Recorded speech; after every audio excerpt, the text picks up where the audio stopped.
I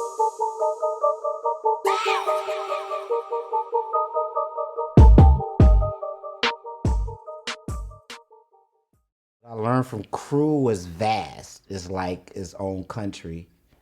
We learned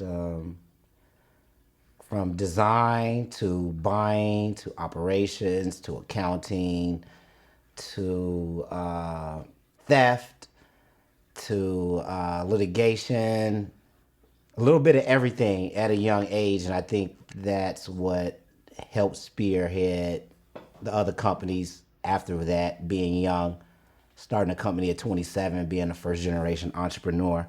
When your parents and grandparents looked at you like you were fucking crazy for opening a business. It was just like, go get a job, retire. And like, nah, I'm employable.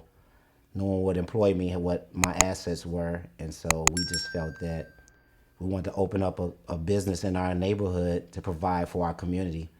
So we learned a little bit of everything. Deceit, friendship, brotherhood, family, to government, politics, uh, envy, greed. We learned it all. What made Crew special at that time is that we really developed all the black-owned brands at that time in the late 90s to 2000s when it was Dada, Carl Kanai, Shabazz Brothers, Fubu, Maurice Malone, Mecca, even Mark Echo. Most of those black companies were spearheading fashion at that time when people were kind of done with the status quo of Tommy Hilfiger, Nautica, Polo. Things that fit, like Carl Kanai was the best guy because his jeans, you can put $50,000 in a pocket and wouldn't be noticed. People don't know and talk about these things, about how they design fabrications in denim and jackets that for the urban consumer, what they called as urban at that time. Now it's streetwear, but the luxury brands are streetwear now. It's so funny. But let me get out of that. But that's what Crew was great for, and it was in a community. It was in the Chatham community. It was something that was needed because we always had to go to Jewtown and St. Luke with Briars and Arnold Vishney, or go to the Lark at Evergreen Plaza with Lenny Rothschild, or go to GK Tops and Bottoms on the west side. And then Tony's, the first really efficient sneaker store, the best sneaker store ever from Chicago, was on Sheridan Avenue. So that was a 20-minute drive. So we wanted to bring something in our community where we grew up at for our friends. They were in the culture. We all went to black schools, Clark, Southern, J-State, FAM. And we had nowhere that kind of represented us, you know, where we could shop at growing up in Peel Hill, Chatham, Calumet Heights, you know, Auburn Gresham, Inglewood. So we opened that store.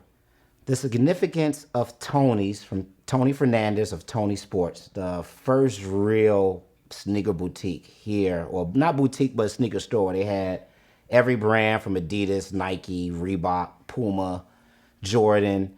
They were one of 3 alpha accounts in the entire world at that time. It was just Jimmy Jazz, Dr. J's, and then it was Tony. It was New York and Chicago before any other city. It's his story of his father coming here from Cuba and his mom of meeting. I believe I don't want to guess wrong, but she's not Cuban.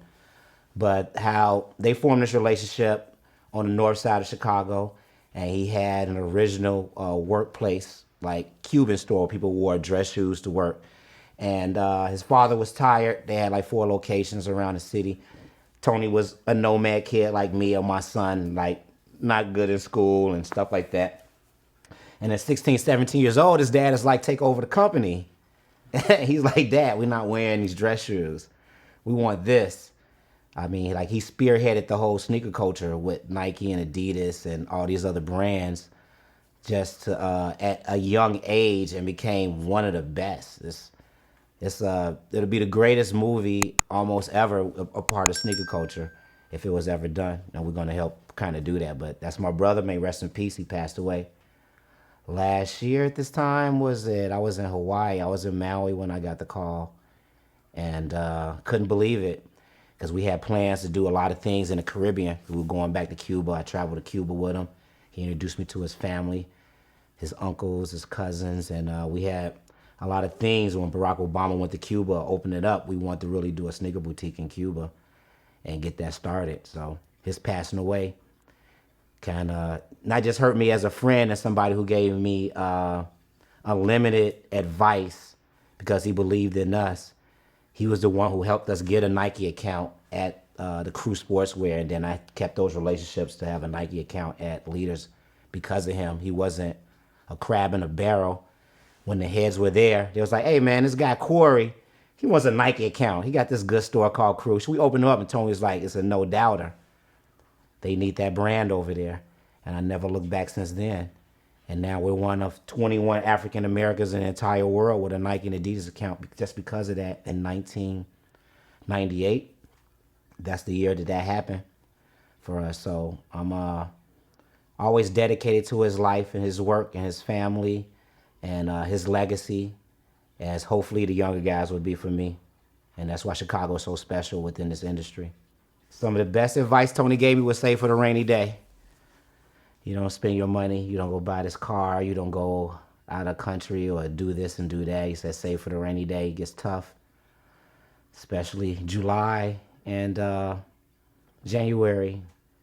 And so you have to save the money, pay your accounts payables and pay your staff and make sure you're lean and mean, and you just don't spend that goose egg that you got up there or whatever. You keep that in there because things will get rough, especially at the end of the year when your accountant's like, you owe the IRS $50,000 or $100,000. You know, and you're still paying sales tax and your employees, and you still have vendors you have to pay. So that was one of the best things he ever told me. Some of my, I wouldn't say best mentors, but mentors that I may have are limitless almost. I think it's my uncle who was a heroin addict. So he showed me what not to do in life. I think that's a mentor. When I look at life and in business, of my grandmother and my mom going to Cook County and pouncing their chest like you're going to be all right. And we knew he fucked up all the time, you know, but that love for that, he kind of, me seeing that at a young age, going to the courthouse at 5, 7, showed me what not to do in life. I would say that's totally a mentor. You got Tony Fernandez. You have from Tony Sports, you have Lenny Rothschild from the Lark, who gave me an opportunity to come in and see him maintain and operate 15 doors around the Midwest after we had lost Crew. So I really learned the business and how he had controllers, operators, warehouse people, general managers, salesmen, accountants, attorneys to help him grow his brand, his business. Arnold Vishney, Greg McGowan, who's our Adidas rep right now, who was Carl Kanai's first rep. He's him and his wife, Cheryl McGowan, have been in the wholesale business for more than 30 years. They helped me progress as a retailer by challenging me and making sure that us as African Americans, that we don't lose this because, like I said, we don't own many stores. We're not notable retailers. We don't manage money right, and that it was my responsibility to mentor youth and to be there for the city of Chicago and the world as far as it came to African American retailers and distributors or wholesale managers also. So those are just a few. Bruce Spann, my cousins, Keelan Freeland, Clinton Payne, my grandparents, my mom, my dad, my sister, my children. Everyone has mentored me and told me when I was doing wrong. Diego Ross, Shannon Sims, the list goes on. Vic, Lloyd, Ty Mathis, Joe Freshgoods, Chance, Hebrew, Ronadeb Chowdhury, Jello are all mentors to me. Everybody that's progressing in the city of Chicago, Jay Ivy, Cootie, GLC, BJ the Chicago Kid, DJ Ella. Man, if I forget anybody, there's just so many people that have been there for us that I look at them and their growth as inspiring me to keep doing what I have to do. Jeff the Illest, sorry.